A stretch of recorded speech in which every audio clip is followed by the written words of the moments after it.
Oke, di sini kami akan menjelaskan terkait rencana keselamatan konstruksi atau RKK yang telah disusun oleh kelompok kami yakni kelompok Gatek Nexa Konsultan.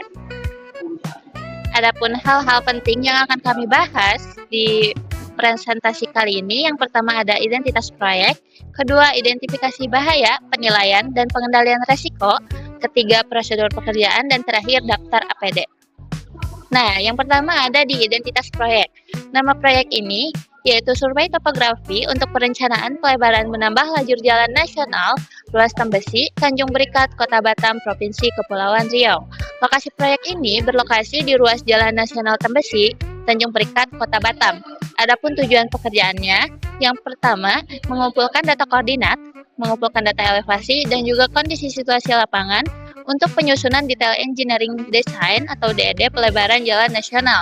Ruang lingkup utama dari proyek ini terdapat beberapa ruang lingkup. Yang pertama ada pemasangan BM permanen, kedua pemasangan atau pengukuran GNSS diferensial, ketiga pengukuran poligon menggunakan total station, keempat pengukuran leveling menggunakan waterpass, kelima pengukuran detail situasi, keenam melakukan penampang, memanjang, dan melintang, ketujuh dokumentasi lapangan, dan yang terakhir pengolahan data serta penyusunan peta topografi skala 1 berbanding 1000. Durasi pekerjaan di proyek ini yaitu 30 hari kalender di bulan Mei 2025.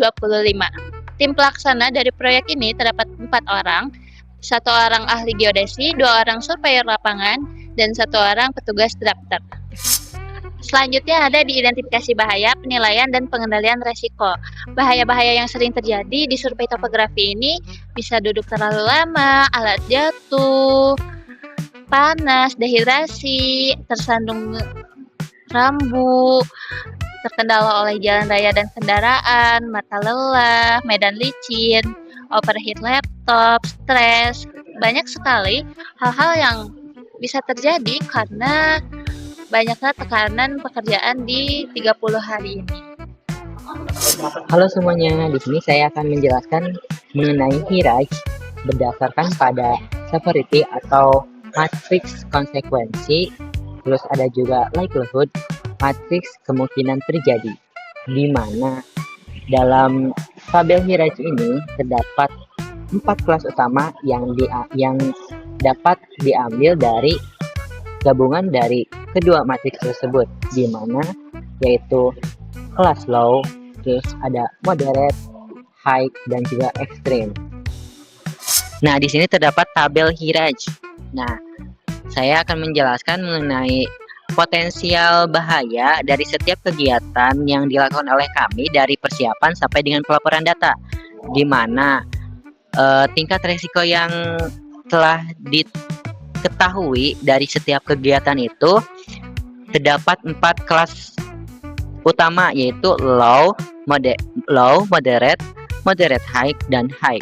Di mana contohnya untuk kelas low dari koordinasi teknis dan administrasi, bahayanya itu kayak gimana sih? Misalkan duduk terlalu lama atau posisinya tidak ergonomis, resikonya itu kayak nyeri punggung, terus kelelahan otot. Terus pengendalian yang ada yaitu misalkan menggunakan kursi ergonomis dan juga istirahat yang singkat. Nah, saran pengendalian tambahan juga misalkan peregangan tiap 1 jam atau atur posisi monitor sejajar dengan mata. Nah, di sini juga ada SL. Nah, apa sih itu SL? S-nya itu matriks konsekuensi, dan juga L-nya itu matriks kemungkinannya terjadi. Nah, untuk matriks konsekuensinya terdapat di kelas 2 dan matriks kemungkinan terjadinya di kelas 1, terus dikali menjadi tabel hierarchy. Jadi terdapat di kelas 2. Nah, misalkan untuk kelas moderate, yaitu misalkan persiapan pengecat alat, terus bahaya potensialnya itu alat jatuh, terus ada juga bahaya tersetum ringan. Nah, risikonya itu kayak cedera tangan atau kaki dan juga alatnya rusak. Nah, pengendaliannya ada, misalkan bisa melakukan pemeriksaan alat rutin atau menggunakan sepatu yang aman dan juga yang aman. Nah, di sini juga ada saran pengendalian tambahan, misalkan menggunakan tali pengaman alat, terus area pengecekannya juga harus datar. Nah, untuk kelas S-nya itu terdapat di kelas 3, kelas L-nya itu terdapat di kelas 2. Nah, terus pada tabel hierarkinya itu terdapat di kelas 6 tingkat resikonya tingkat moderate. Nah, ada juga moderate high di mana misalkan melakukan pemasangan BM, bahaya potensialnya semen atau alat yang digunakan itu tajam. Terus resikonya itu luka gores atau iritasi kulit. Pengendaliannya harus dilakukan misalkan menggunakan sarung tangan, helm atau sepatu yang aman. Terus saran pengendaliannya itu bisa juga kayak menggunakan masker debu dan juga menggunakan kacamata yang aman dari debu. Terus di sini juga ada kelas konsekuensinya juga kelas 3, kelas kemungkinan terjadi itu kelas 3 lalu dikali jadi tabel hierarki kelasnya itu kelas 9. Nah, tingkat resikonya itu moderate high. Nah, yang misalkan yang terakhir nih, yang high, melakukan pengukuran detail situasi. Bahaya potensialnya itu kayak kendaraan terdapat kendaraan di sekitar area kerja. Resikonya itu bisa terserempet kendaraan di sekitar area kerja tersebut. Terus pengendaliannya harus dilakukan itu kayak rompinya harus reflektif, terus menggunakan bambu peringatan di sekitar area kerja tersebut. Nah, untuk saran pengendalian tambahan, misalkan menambah flagman atau penjaga lalu lintas. Untuk kelasnya itu kelas konsekuensi terdapat kelas 4, kelas kemungkinan terjadi itu kelas 3, dan tabel hierarkinya itu terdapat di kelas 12 atau tingkat resikonya itu terdapat di tingkat high. Seperti itu. Baik, halo teman-teman survei. Kali ini kita akan membahas mengenai prosedur pekerjaan. Nah, pada pekerjaan kali ini yaitu adalah pengukuran topografi. Juga teknik konsultan membagi beberapa tahapan. Yang pertama ini adalah persiapan. Nah, dalam persiapan ini ada rapat dan juga pengecekan alat. Untuk bahaya dan juga risikonya itu adalah untuk bahayanya duduk terlalu lama, diskusi di lapangan, dan juga alat jatuh. Dan untuk resikonya untuk duduk terlalu lama itu adalah nyeri punggung. Kemudian jika diskusi di lapangan itu ada terpapar panas, dan jika alat jatuh ada cedera kaki atau tangan jika alat mengenai tangan ataupun kaki pada saat jatuhnya ataupun alatnya menjadi rusak. Nah, kemudian masuk kepada tahap akuisisi. Nah, untuk akuisisi juga terdapat bahaya dan juga resikonya. Nah, untuk bahayanya itu adalah semen dan alat tajam. Nah, untuk resikonya ada luka gores dan juga iritasi. Kemudian panas dan juga dehidrasi. Nah, ini biasanya ada di lapangan yang akan menyebabkan heat stroke resikonya. Kemudian bahayanya ada alat jatuh, menyebabkan alat rusak. Kemudian bahayanya juga ada jalan raya dan juga kendaraan di mana kita mengukur di lapangan itu ya, mengukur kadang-kadang dan juga data situasi, dan resikonya itu adalah terserempet kendaraan. Nah, selanjutnya itu ada pengolahan dan juga pelaporan. Nah, di sini adalah jenis kegiatan yang dilakukan seperti transfer data, perhitungan pada laptop atau penyusunan laporan akhir. Nah, pada pengolahan dan pelaporan ini ada bahaya dan juga resikonya juga. Nah, itu adalah mata merah dan juga bengkak, fatigue, kemudian kerusakan laptop, dan juga minus meningkat, yaitu seorang tersebut harus menggunakan kacamata gitu ya. Nah, ini disebabkan oleh resikonya seperti screen exposure, stres kerja, overheat laptop, dan juga mata lelah.